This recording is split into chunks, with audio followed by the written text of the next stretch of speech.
우리 함께 오늘 묵상하실 말씀은 예레미야서 30장입니다. 예레미야 30장 우리 1절에서 11절까지 말씀입니다. 예레미야 30장 1절에서 우리 11절까지 말씀을 우리 교독하시겠습니다. 주님께서 예레미야에게 말씀하셨다. 하나님이 말한다. 너는 내가 너에게 한 말을 모두 책에 기록하여라.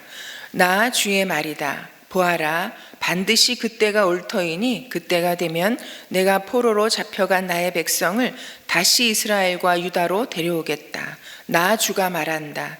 내가 그들의 조상에게 준 땅으로 그들을 돌아오게 하여 그들이 그 땅을 차지하게 하겠다. 이 말씀은 주님께서 이스라엘과 유다를 두고 일러두신 말씀이다. 나 주가 말한다. 무서워서 울부짖는 소리가 들려온다. 평화는 없고 폭력뿐이다. 너희는 남자도 해산을 하는지 물어보아라. 어찌하여 남자들이 모조리 해산하는 여인처럼 배를 손으로 움켜잡고 있으며 모두 얼굴빛이 창백하게 변하였느냐. 슬프다 그날이여. 무엇과도 비교할 수 없는 무서운 날이다. 야곱이 당하는 환난의 때이다. 그러나 야곱은 구원을 받을 것이다. 나 만군의 주가 하는 말이다. 그날이 오면 내가 그의 목에서 멍에를 꺾고 그의 사슬을 끊어서 이방 사람들이 그를 더 이상 종으로 부리지 못하게 하겠다. 그러면 그들이 나 주를 자기들의 하나님으로 섬기며 내가 그들에게 일으켜줄 다윗의 자손을 자기들의 왕으로 섬길 것이다. 나의 종 야곱아, 너는 두려워하지 말아라. 이스라엘아, 너는 무서워하지 말아라. 나 주의 말이다. 보아라, 내가 너를 먼 곳에서 구원하여 데려오고 포로로 잡혀있는 땅에서 너의 자손을 구원할 것이니 야곱이 고향으로 돌아와서 평안하고 안정되게 살 것이며 아무런 위협도 받지 않고 살 것이다. 함께 읽으십니다. 내가 너에게로 가서 너를 구원하겠다. 나 주의 말이다. 내가 너를 쫓아 여러 나라로 흩어버렸지만 이제는 내가 그 모든 나라를 멸망시키겠다. 그러나 너만은 멸망시키지 않고 법에 따라서 징계하겠다. 나는 절대로 내가 벌을 면하게 하지는 않겠다. 아멘. 저희가 또 예레미야를 이제 묵상하고 있는데 저희가 앞부분을 묵상한 지가 몇 달이 좀 지났죠. 그렇지만 예레미야서는 1장에서 29장까지는요 계속해서 하나님의 이 백성을 향한 하나님의 어떤 가슴 아픔의 호소로, 그리고 하나님 아버지를 하지 않고 다른 우상을 쫓아가는 백성들을 바라보시는 하나님의 어떻게 보면 울부짖는 그 상처난 마음을 표현하실 뿐만 아니라 계속해서 하나님의 진노와 징계와 심판이 임할 것을 무서운 말씀들을 계속 해 나가셨습니다. 왜 하나님께서 친히 사랑하시고 세우신 이 이스라엘과 유다를 향해서 하나님의 이런 무서운 징계와 이런 심판을 말씀하셨습니까? 그것은 다른 것이 아니라 이스라엘 백성들이 하나님의 율법을 버리고 떠났기에, 그리고 하나님께서 가증히 여기시는 그 우상을 참으로 마치 하나님인 것처럼 쫓아가는 그런 삶을 살았기에 하나님께서 무서운 심판을 예고하고 계십니다. 그런데 오늘 30장에 들어서는요, 이 예레미야서의 이 분위기가 바뀝니다. 하나님께서 이 백성들을 회복시키실 것을, 바벨론에 잡혀가 있는 이스라엘 백성들을 이제는 참으로 하나님의 그 약속의 땅으로 다시 돌아오게 하시겠다고 회복을 약속하고 계십니다. 여러분, 바벨론에 포로로 잡혀가 있는 이 백성들에게 하나님의 이런 회복의 메시지가 어떻게 다가왔겠습니까? 굉장히 위로가 되지 않았겠습니까? 어떻게 생각하면 도저히 믿을 수 없는 하나님의 그런 회복의 말씀, 그런 위로의 말씀이 되었을 것입니다. 그래서 신학자들은 이 예레미야서를 이 30장에서 33장의 말씀을 책 속의 책, 위로의 책이라고 그렇게 이름을 붙였습니다. 그런데 여러분 30장 전까지는 예레미야만큼 이스라엘 백성들에게 굉장히 영향력 있는 메시지를 전했던 사람들이 있었죠. 한마디로 거짓 이 선지자들이 있었습니다. 여러분 그들이 끊임없이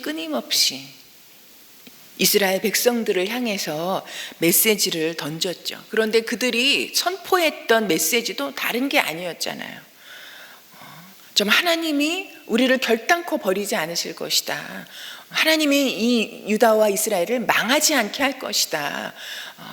그러면서 계속해서 자기들이 하나님이 보낸 선지자처럼 하나님의 위로를 선포하는 그런 사역을 감당했었죠. 그러면 그렇게 거짓으로, 그러나 하나님이 내가 그들을 보내지 아니하였다. 그리고 그들은 거짓 복음을 전하고 있다라고 책망하셨지만 이스라엘 백성들은 오히려 예레미야가 전하는 그 말씀보다 거짓 선지자들이 전하는 말을 듣고 더 거기에 영향을 받는 그런 상황 가운데, 그래서 하나님의 그 말씀과는 점점 더 멀어지는 그런 삶을 살았죠. 여러분 거짓 선지자들이 전했던 그 하나님의 위로와 그리고 오늘 진정 하나님께서 주시는 이 위로의 메시지에는 여러분 어떤 차이가 있는 걸까요? 여러분 오늘의 말씀을 우리가 쭉 읽으셨지만 한 번만 읽으셔도 굉장히 반복해서 나오는 말씀이 있다는 것을 여러분 발견하셨을 것 같아요. 여러분 그것이 어떤 말씀이냐면요, 1절에서부터 시작합니다. 주님께서 예레미야에게 말씀하셨다. 그리고 2절에도 이렇게 말하죠. 주 이스라엘의 하나님이 말한다. 그리고 3절에도 나 주의 말이다. 여러분 나 주의 말이다. 나 주의 말이다. 이것이요 6번, 나 주의 말이다는 6번이지만 이 말씀이 주님께로부터 임한 말씀이라는 이 말씀이 계속해서 반복해서 여러 번 말씀하고 있습니다. 여러분 왜 주님께서 예레미야에게 이제 메시지를 전하라 하시면서 이것은 나 여호와로부터 시작된 말이다, 그리고 이것은 참으로 주님의 말씀이다, 이것을 왜 이렇게 반복하고 강조할까요? 여러분 성경책이 하나님 말씀이잖아요. 그럼 한 번만 말씀하셔도 되는데 요 1절에서 11절까지 거의 10번에 넘게 계속해서 이것이 여호와로부터 시작되는 말씀이고 하나님의 입에서부터 나오는 말씀이라는 것을 계속해서 반복해서 말씀하고 있습니다. 여러분 왜 이렇게 이것이 하나님의 말씀이다라고 이스라엘 백성들을 향해서 그렇게 선포하시면서 하나님의 위로의 말씀을 하고 계실까요? 여러분 그것은 다른 게 아니죠. 말씀드렸지만 이 당시에는 참으로 이 하나님의 진실한 복음을 전하는 사역자들보다 이 거짓 메시지를 전하는 선지자가 너무나 많았기 때문에 그들을 통해서 하나님이 아닌 거짓 하나님의 이 말씀이 너무나 난무하던 시대이기 때문에, 여러분 한마디로 무엇입니까? 가짜가 판치던 시대였기 때문에 하나님께서는 이것이 진짜 하나님의 말씀이다, 이것은 진짜 하나님으로부터 임하는 말씀이다라는 것을 이렇게 강조하고 있습니다. 여러분 이것은 우리가 예수님의 말씀을 통해서도 참으로 알 수 있습니다. 예수님께서 오셔서 참으로 말씀하시잖아요. 진실로 내가 너희에게 이르노니, 진실로 너희에게 이르노니 참으로 귀 있는 자는 들으라 하시면서 이것이 하나님의 진심이요 하나님의 말씀의 진실이요 그리고 예수님의 그 진실인 것을 주님께서 그렇게 강조하셨습니다. 또한 하나님께서는 이것이 주의 말이다 라고 말씀하시면서 하나님의 말씀이, 하나님으로부터 임한 이 말씀이 정확하게 이스라엘 백성들에게 전달되게 하기 위하여서 그들이 정확하게 하나님의 말씀으로 받기를 원하시는 마음이 여기에 담겨져 있다는 것입니다. 여러분, 그러기에 우리가 말씀을 받을 때, 오늘도 우리가 말씀 앞에 이렇게 마음을 조아리고 하나님의 말씀을 묵상하고 이 말씀을 붙잡고 기도하기 위해서 이 자리에 나오지 않았습니까? 그런데 여러분, 이 말씀을 우리가 읽을 때 이 말씀의 내용도 너무너무 중요하지만 이것이 누구로부터 시작된 말씀인가? 이것이 누구의 말씀인가? 이 말씀이 어디로부터 온 것인가? 여러분, 그것을 명확하게 하는 것은 더 중요합니다. 여러분, 우리가 아무리 읽어도 이것이 하나님으로부터 온 말씀이 아니라면 여러분, 그것은 그냥 세상이 주는 여러분 그런 진리에 머무를 수밖에 없습니다. 우리를 구원하는 생명의 말씀은 아닌 것을 우리가 알 수 있습니다. 여러분, 세상은 요즘 우리는 너무나 많은 말씀의 홍수 시대에 살고 있지 않습니까? 여러분, 설교에 깔려 죽을 것 같아요. 여기를 봐도 설교, 이 뒤를 봐도 설교, 옆을 봐도 설교. 여러분, 설교를 듣고자 하면요, 정말 쏟아져 내리는 그런 시대에 살고 있지 않습니까? 유튜브라는 또 다른 세상이 생겨서요, 거기에서 우리가 내 입맛에 맞는 말씀을 골라서 들을 수 있는, 내가 듣고자 하는 말씀을 여러분 정말 골라서 들을 수 있는 그런 시대 가운데 우리가 살고 있습니다. 저희가 이번 부흥사경회를 준비하면서 참으로 VIP들에게 드릴 선물을 성경책을 준비했습니다. 여러분, 그러면서 생각이 들더라고요. 우리가 이제 여러분 성경책이 구하기가 쉽지 않았습니다. 왜냐하면요, 성경을 많이 찍어내지 못한대요. 팔리지가 않으니까. 이제는 성경책을 손에 갖지 않아도 여러분, 우리도 대표적으로 이제 주일에 올 때 성경 무거워서 안 가지고 다니는 이제 습관이 많이 생겼잖아요. 이제 손 안에 스마트폰 하나만 있으면 거기에 온갖 말씀이 다 들어있어서 여러분, 내가 듣고 싶은 거, 내가 원하는 말씀, 그래서 내가 듣고 싶지 않은 말씀은 패스, 그냥 손가락 하나만 이렇게 하면 되잖아요. 그런 시대에 우리가 살고 있습니다. 그러면서 더불어 하나님의 이 말씀만 홍수시대가 아니라 온갖 정보가 우리를 뒤덮어버리는 그런 시대 가운데 살고 있지 않습니까? 여러분, 그래서 오히려 말씀의 가뭄시대라고 이야기하지 않습니까? 여러분, 저는 어떤 이 선교사님이 하시는 말씀에 참 일리가 있다 동의했었습니다.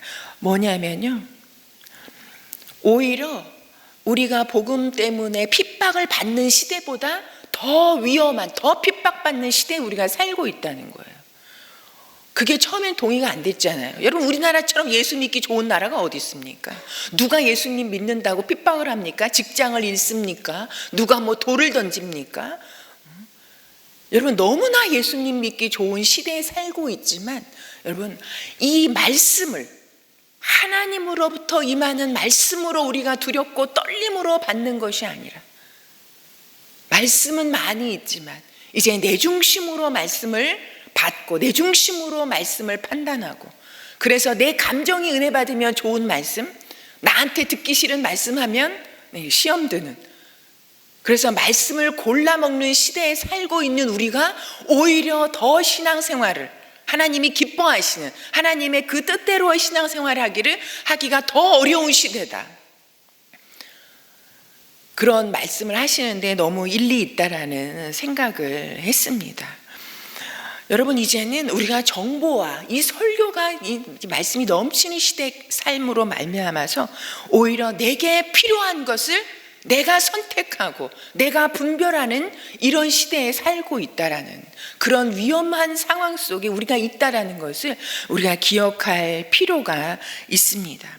그러면서 하나님은 나 주 이스라엘의 하나님이 말한다 하면서 예레미야에게 너는 내가 너에게 한 말을 모두 책에 기록하여라, 이렇게 말씀하고 있습니다. 하나님께서 이렇게 이 수많은 이 선지자들에게 하나님께서 이 말을 기록하라 해 주심으로 말미암아서 우리가 오늘 이렇게 성경책이라는 것을 우리 손에 가질 수 있는 이런 은혜도 주셨을 뿐만 아니라 하나님께서는 하나님의 말씀을 모두 책에 기록하라고 말씀하고 계십니다. 여러분, 하나님 왜 책으로 기록하라고 말씀하셨습니까? 말씀하셨을까요? 여러분, 이 책을 통해서 하나님은 참으로 그 시대나 지금이나 변함없이 역사하시는 하나님이시라는 것을 우리로 알게 해주시려고, 그리고 또한 이 기록된 하나님의 말씀이, 책으로 기록된 이 하나님의 말씀이 하나님의 말씀인 것, 반드시 하나님의 때에 이루어지고 성취되어지는 것을 우리에게 생생하게 증언해주는 증거물로 이렇게 책이 우리에게 오게 되었다는 것입니다. 여러분, 그러기에 우리가 어떤 책보다도, 우리가 여러분 감동받는 책 많잖아요. 그러나 그것은 한 번 읽으면 여러분 집어 던지잖아요. 고이 묵혔다가 책장에 그냥 쌓아두었다가 이제는 이사할 때 다 정리해서 버리는 책이 되잖아요.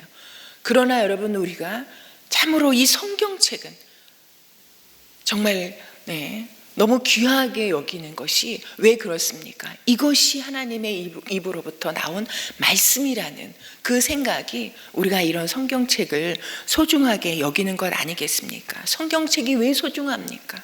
하나님의 말씀이고, 이 말씀이 하나님이시고, 그리고 무엇보다 이 말씀대로, 약속대로 하나님의 그 역사와 뜻을 이 땅 가운데 펼쳐가시고, 그리고 나를 향해 주신 이 말씀들이 내 삶에 역사한다는 것을 우리가 반드시 보게 되기 때문에 이것이 능력의 말씀이요, 생명의 말씀이요, 하나님의 말씀이라고 우리가 붙잡는 것입니다.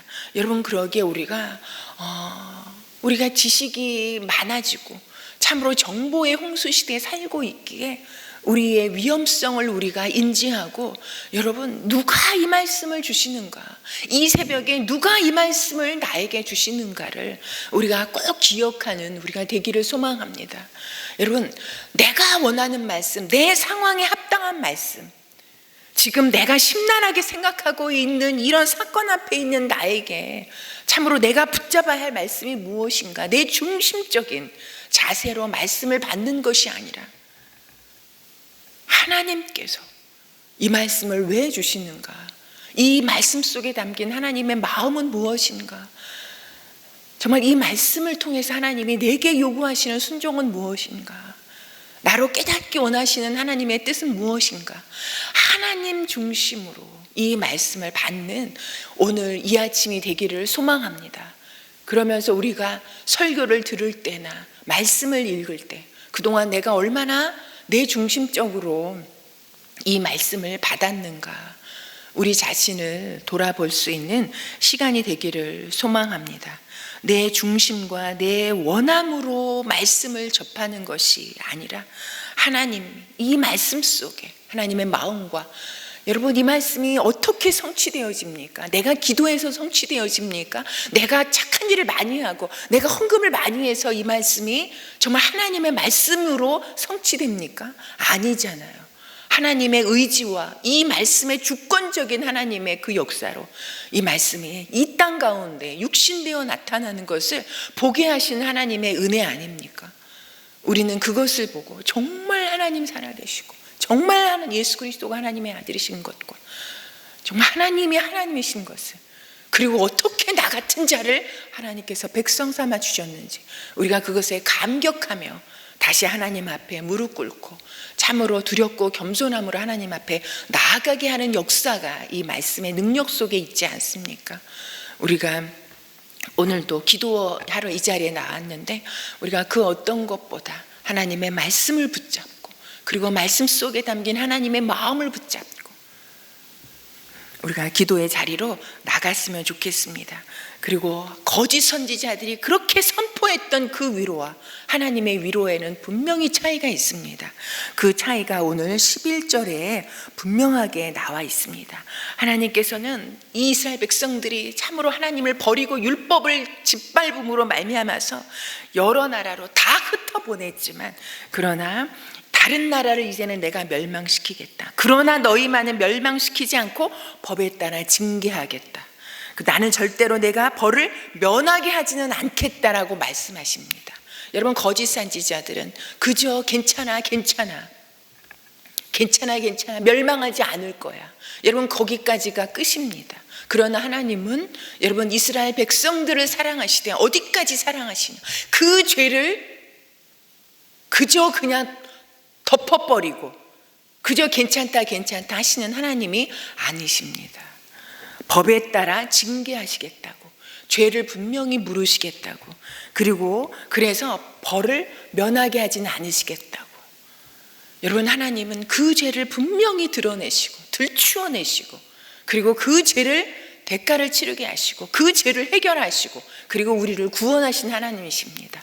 하나님이 우리가 깔려 죽을, 영원히 해결할 수 없는 이 죄를 하나님께서는 어떻게 이 죄를 해결해 주셨습니까? 어떻게 이 벌을 면하게 해 주셨습니까? 주님은 오늘의 말씀에도 이 9절에 보면은 위로의 말씀을 하시면서 다윗의 자손을 세워 왕으로 섬기게 하겠다라고, 다윗의 그 후손으로 오신 예수 그리스도에 대한 소망을 주시면서 위로의 메시지를 하고 계십니다. 하나님은 우리에게 단순히 그냥 입에 발린 위로, 그냥 당장 귀에 듣기 좋은 위로의 말씀으로 우리를 회복시키시겠다고 말씀하지 않으십니다. 이 백성이 왜 하나님을 떠나고 그렇게 율법을 무시했음에도 불구하고 우리가 그러한 자 아닙니까? 그러나 우리 같은 자를 향해서 하나님은 예수 그리스도에 대한 소망을 주시고 그 예수 그리스도로 말미암아 모든 죄를 깨끗하게 하시고, 이제는 우리가 하나님이 우리의 백성이 되, 하나님이 우리의 하나님이 되시고 우리가 하나님의 백성이 되는, 하나님과 함께 사는 삶으로 우리를 소망을 주시고 우리를 회복시키시겠다고 약속하고 계십니다. 여러분, 이 책을 지금 읽고 있는 우리는 이미 예수 그리스도로 말미암아서 하나님과 하나 되고, 하나님께서 그래서 오늘 우리의 삶 가운데도 함께 하시고 지키시고 멸망시키지 않으시고 우리의 삶과 함께 하시겠다고 이미 약속하고 성취된 그 위에 우리의 삶이 있는 것입니다. 우리가 오늘도 그 하나님을 붙잡고, 정말 하나님만이 나의 하나님이시고 제가 하나님의 백성입니다, 이제 하나님의 백성답게 하나님의 말씀에 우리가 온전히 순종하고 그 말씀을 오늘도 우리의 삶으로 실천해내는, 살아내는 우리가 되게 해 주시옵소서. 우리가 그렇게 고백하면서 오늘 기도의 자리로 나아가겠습니다. 여러분, 오늘은 저희가 목장을 위해서 기도하는 날입니다. 지금 또 이제 코로나 4차 대유행이 막 눈앞에 이제 막 다가오고 있는 상황 가운데 있습니다. 여러분, 그동안 또 견뎌내느라고 지쳐서 많이 사람들이 이제 막 이 모양 저 모양으로 아프고 그러신데, 이렇게 되면 우리가 또 마음이 되게 위축될 것 같아요.